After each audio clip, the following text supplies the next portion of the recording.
So CTV specifically, but other Canadian broadcasters, which are owned by cable and satellite companies, such as CTV Global, which is owned by Shaw. CTV is owned by Bell TV, and City TV, for example, is owned by Rogers. It just seems that all the broadcasters for your over-the-air channels are owned by cable companies in Canada, cable or satellite companies. When I say cable, satellite kind of falls into that as well. So the problem with that is they want to shut down their repeaters in the rural areas of Canada. And this is a big problem because those are the areas that don't have always the most access to the most reliable high-speed broadband internet. So for example, with CBC, who has shut down all of their in the country repeaters, now people have to rely on trying to stream content, and they might not even have internet access to stream the CBC. So this is becoming a real problem, I find, in Canada. I live in a city. I live in Kingston, Ontario. I'm able to get CKWS, which is the one and only Canadian broadcaster. Now that channel, I find, has a very good local news production. It has local interest programming, which you don't see a lot with TV stations so much anymore. A lot of it is either big town centric, like it's either Toronto or Montreal, Vancouver, like wherever you are in Canada. It's going to be focused on that city and not so much focused on the rural areas. So that's a problem I find with how CTV is shutting down. Now in this area, we did get CTV. It was channel 6, I believe, and it was very snowy, so I didn't. At the time, CKWS was a CTV affiliate. CKWS has gone from being, for the longest time, it was a CBC affiliate. So it was a private company that used CBC as an affiliate. One of the last, in the early days of broadcasting, that's a lot of broadcasters did that, like CTV, CHRO in Pembroke used to do that. What's happened over the years is a lot of them are not as independent now, so the big cable company media conglomerates have been able to buy most of them. I think just about all of them, except for maybe CHCH out of Hamilton, is not owned by a cable company. I could be wrong on that. And there's Starray out of Toronto, which is like a guy who's a ham radio operator who has his TV station Toronto, which is, I think, is kind of cool. I wish we had more of that in Canada, which would increase more diginets. And that's another thing I'd like to get into is why in the States, for example, now I am in Kingston, so I'm able to get the television signals do not stop at the border. So I'm able to get the channels out of Syracuse, New York, and out of Watertown, New York. Sometimes Rochester, depends on the weather. So I'm able to get the diginets. So I'm able to get the MeTV, the Cozy TVs, and the Get TV channels. All these diginets that have like the old rerun programmings. They tend to be standard definition. So how that works is when you watch TV, you'll have your Fox affiliate, and then you'll have MeTV, which is channel 28 or whatever it is. We'll have a Fox affiliate in high definition, and it'll have MeTV as a sub-channel. In Canada, we don't have any of that.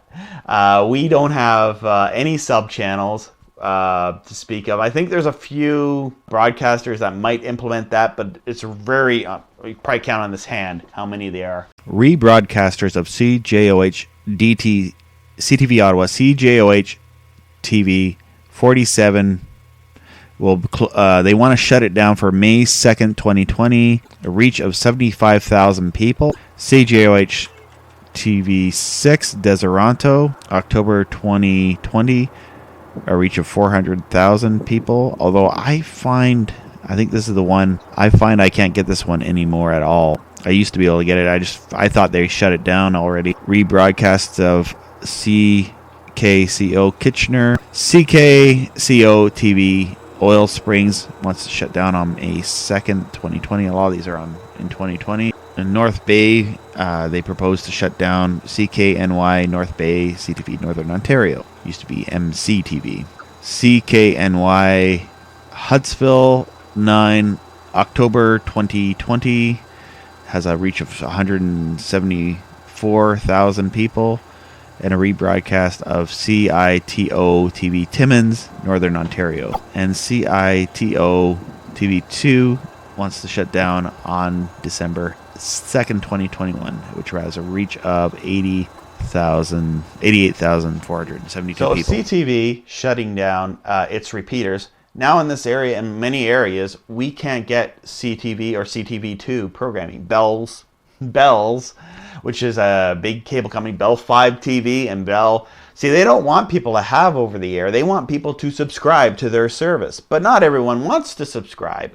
I mean, even the skinny basic, and that's what they're using to the CRTC as an argument. Well, we have our $25 skinny basic programs now.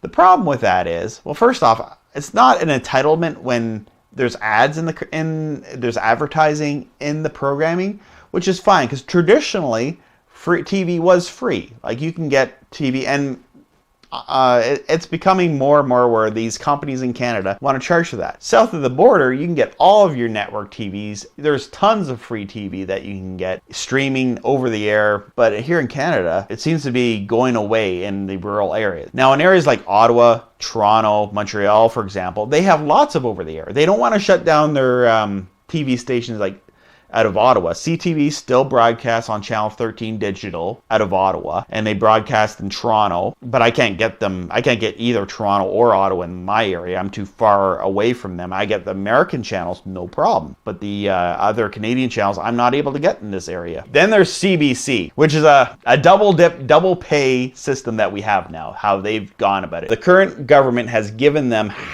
almost half $500 million, so they've increased their funding, our taxpayers' dollars, and they turn around and say, well, we're going to give you streaming services to compete with Netflix. But a lot of people don't have broadband internet in Canada. So the way they've always gotten it before is through these over-the-air repeaters. You know, people have their big towers on their homes, what some people have referred to as farmer channels, the few channels that you can get out in the country. So CBC twice. You have to pay through your tax, and then you have to pay Bell, Rogers, or Shaw, one of the other cable companies. You have to pay them to be able to get that content through cable in high definition. And their streaming content cuts out all the time. Like it doesn't stay consistent. The beauty thing about over-the-air broadcast is you can have high bit rate, high definition video transmitting and going to the masses, and it doesn't use up any internet. They don't want to look south of the border and seeing how PBS does things, for example. PBS operates on a budget much smaller, yet they have thousands and thousands of TV stations with diginets, subnets. They have PBS, they have extra channels, like you scan in PBS, you get PBS Create, you get PBS World, you get the First Nation Experience, you get PBS Kids. You get like 5 channels on PBS. They get some funding from the government. They get some funding from organizations like Koch brothers, etc. And they get funding from funding drives. Same thing with NPR. They rely on their funding from doing funding drives. So I don't know. That's a whole argument. I know if you ever look at the comments on the CBC's, anything posted by the CBC, when you look on Facebook or on YouTube, and you look at the comments. Now, if I ran things,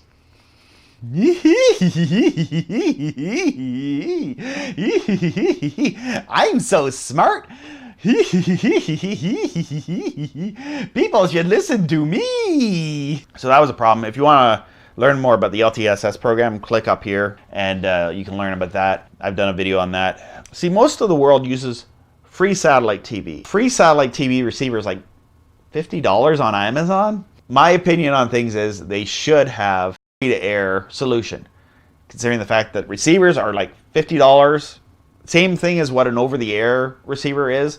In the description below, I'll put a link to the CRTC's website, so some articles that are being posted there on this issue. And also, if it is too late by the time you see this video, you can still contact the CRTC and let them know what you think about the cable and satellite company owned broadcasters wanting to shut down their repeaters in rural Canada, because that's very important that we can get this stuff. Just had a flood in the Ottawa Valley.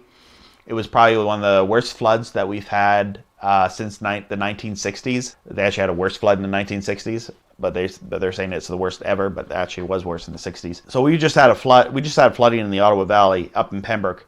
Yet in Pembroke. The CBC covered in Pembroke, but CBC is not over the air in Pembroke. CBC is, when I go up to Pembroke, the over the air channels, there's just one analog channel, which I did a video on, CTV2, which used to be CHRO, which they do nothing for Pembroke anymore. They don't do any local programming. It's all Ottawa. Ottawa has like 3 TV stations, CBC Ottawa, CTV Ottawa, and they have CTV2. Which is both 2 CTV channels. They're all doing everything other. What used to be Shaw, but now it's Bell. Yeah, Bell owns. So if you want to learn more about free satellite TV, which is a great alternative if you live in the rural areas, click on the thingy up above here, and also check out some of my other videos and playlists that I've posted on YouTube. I post a lot of educational information about free satellite TV. And one of the biggest solutions for terrestrial TV that they should work on, if they want to use the argument that it costs too much to have these towers, like sometimes I've heard like $1 million a year for TV Ontario to run their repeaters, which we need. We need TV Ontario. Like it's an Ontario educational fund. Like we should have that.